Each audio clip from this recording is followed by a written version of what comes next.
गुरुजी, आपके पास जो लड्डू गोपाल जी हैं वो जो वहाँ बैठते हैं, वैसे वैसे ना मेरी बहन के पास भी है लड्डू गोपाल ब्लू कलर के। तो ना वो ना उससे बहुत प्रेम करती है और उसको बहुत प्यार करते हैं ना, जैसे सवारते हैं, जैसे आप प्यार करते हो वैसे वैसे अगर वो प्यार करते हैं ना तो हमारे घर वाले बोलते हैं कि ये तो पागल है, कि ये पंजाबी में कहते हैं अव्वल दर्जे की पागल है। ये क्यों बोलते हैं? मतलब भक्तों को ऐसे क्यों बोला जाता है कि मतलब पागल है ये? तो जैसे मैंने भी अभी ये टीका लगाया, ये इन दीदी की बात जैसे हुई थी, वैसे पागल क्यों बोलते हैं? मतलब जैसे मेरे पास जुगल जोड़ी भी है। जैसे मुसलमान टोपी लगाते हैं तो मुसलमान को कोई मुसलमान ये नहीं कहता कि तू पागल है, टोपी क्यों लगाया, क्योंकि मुसलमान अपने धर्म को लेकर बड़ा कट्टर होता है। मुसलमान टोपी लगाता है ना, लेकिन हिंदू तिलक लगाने लग जाए, सिखा रखने लग जाए, भगवान का नाम जपने लग जाए तो लोग पागल कहते हैं। क्योंकि सनातन, इसलिए तो सनातन का पतन हुआ है, ह्रास हुआ है, क्योंकि सनातनी अपने धर्म को समझता ही नहीं। शराब क्लबों में जाके देखो, लड़का लड़की नाच रहे हैं गलत गलत तरीके से, उस पर कोई नहीं जाके बोल रहा है कि ये गलत है। और तिलक लगाओ, नाम जपो, अच्छा करो तो लोग कहते हैं तुम क्या पंडित बन रहे हो, तुम क्या भक्त बन रहे हो, बड़े पाखंडी बन रहे हो। मतलब तिलक लगाने को, नाम जप करने को लोग पाखंड कह रहे हैं। और जो दिन रात लड़के लड़कियां क्लबों में जाके मुन्नी बदनाम हुई पे डांस कर रहे हैं, शीला की जवानी पे झूम रहे हैं, वो सही लग रहा है उनको, वो पाखंड नहीं है। जहां चरित्रहीनता फैल रही है वो सही लग रहा है। और तिलक लगाना, सिखा रखना, कथा सुनना, कीर्तन करना, धाम जाना, इसे लोग गलत मान रहे हैं। आप ही बताइए कि गलत क्या है? क्लबों में जाना, दारू पीना वो गलत है कि मंदिर जाना, सत्संग करना वो गलत है? आप बताइए। वही दूसरा ऑप्शन क्या? वही क्लबों में जाना वगैरह। फिर आज का यूथ अधिकांश क्लबों में है, और जो यूथ मंदिरों की तरफ बढ़ रहा है, जो यूथ तिलक लगा रहा है, लोग कह रहे तुम पागल हो गए। अरे भाई, यदि धर्म पर चलने को तुम पागल कहते हो तो हाँ, हम पागल हैं, रहने दो हमें पागल। इन्हीं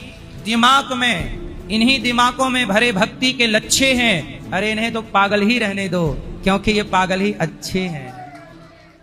कि जैसे आप लोग हैं सनातन धर्म को बढ़ाते हैं तो मैं आपका सम्मान करती हूँ, जिस तरह देवकी नंदन ठाकुर जी हैं और अन्य लोग हैं, तो सारे लोग सनातन धर्म को बढ़ाते हैं। तो क्या है, मैं तो सम्मान करती हूँ, लेकिन मेरे साथ जो जुड़े हुए लोग हैं वो कहीं ना कहीं आप लोगों को बहुत गलत कहते हैं, कभी कभी अपशब्द कहते हैं जो मुझे बहुत बुरा लगता है और मैं उनको जवाब भी नहीं दे पाती। उनका कहना है कि आप लोग हैं पैसे को लूटते हैं, ऐसे है वैसे है, हमारे ही पैसे को। उनसे बोलना कि तुमने कितना दे दिया, उनसे बोलना कि आपने कितना दे दिया। बोले आपके घर कब आ गए अनिरुद्धाचार्य जी लूटने, कब तुम्हारे घर डाका डाल दिया, कब तुम्हारे घर चोरी कर ली। बोले जो लोग श्रद्धा से देते हैं उस दिए हुए दान को वृद्ध माओं की सेवा में, 315 माओं की सेवा में, 150 बच्चे यहाँ निःशुल्क पढ़ रहे हैं और 30,000 लोग पर डे भोजन कर रहे हैं। 400 गैया की सेवा, अभी 5 से 7 हजार बच्चों के लिए हम एक विद्यालय बना रहे हैं जहां निःशुल्क बच्चों को पढ़ाएंगे और केवल शिक्षा नहीं, संस्कार देंगे। तो ये सब काम यदि करना है तो पैसा तो लगेगा, और पैसा हम किसी से चुरा नहीं रहे हैं, किसी के जेब में हाथ नहीं डाल रहे हैं। भाई जिसे इच्छा है वो दे रहा है, नहीं इच्छा है नहीं दे रहा है। उनसे बोलना कि तुम्हें गाली, देखो कुछ लोग हमें पैसा देते हैं कि वृद्ध माओं को हमारी तरफ से भोजन करा दीजिए, और कुछ लोगों के पास, बेचारे के पास पैसा नहीं है तो वो हमें गाली ही देते हैं। अच्छे हैं, कम से कम कुछ ना कुछ दे ही रहे हैं, इसलिए उनकी गाली भी हमें स्वीकार है। मैं नहीं समझा पाती हूँ। कोई बात नहीं, आप मत समझाओ।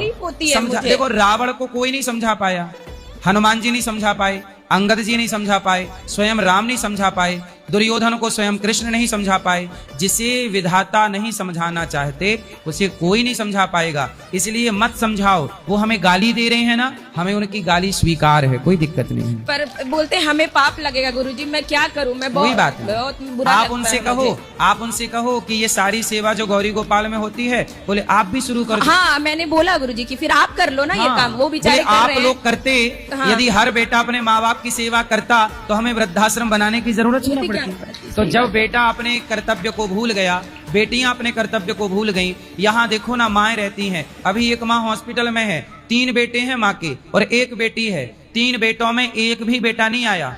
हमने फोन लगाया कि बेटा तुम्हारी माँ आखिरी सांस ले रही है, 30,000 रुपए रोज का लग रहा है वेंटिलेटर का, 30,000 रुपए रोज। और कोमा में थी 2 दिन। जब कोमा से जागी तो मैंने बेटों को फोन लगाया कि माता की आंख खुलेगी जब आप सामने रहोगे ना बेटा, तो माँ को अच्छा लगेगा कि मेरा बेटा आया है। पर तीनों बेटे नहीं आए, अंतिम सांस चल रही है, देखने नहीं आए। मर जाएंगी तो कंधा देने क्या आएंगे? अब ऐसे माओ की यदि अपनी औलाद सेवा करती तो फिर हमें वृद्धाश्रम बनाने की जरूरत ही नहीं थी। जब अपने नहीं करेंगे तो किसी को तो करना पड़ेगा ना।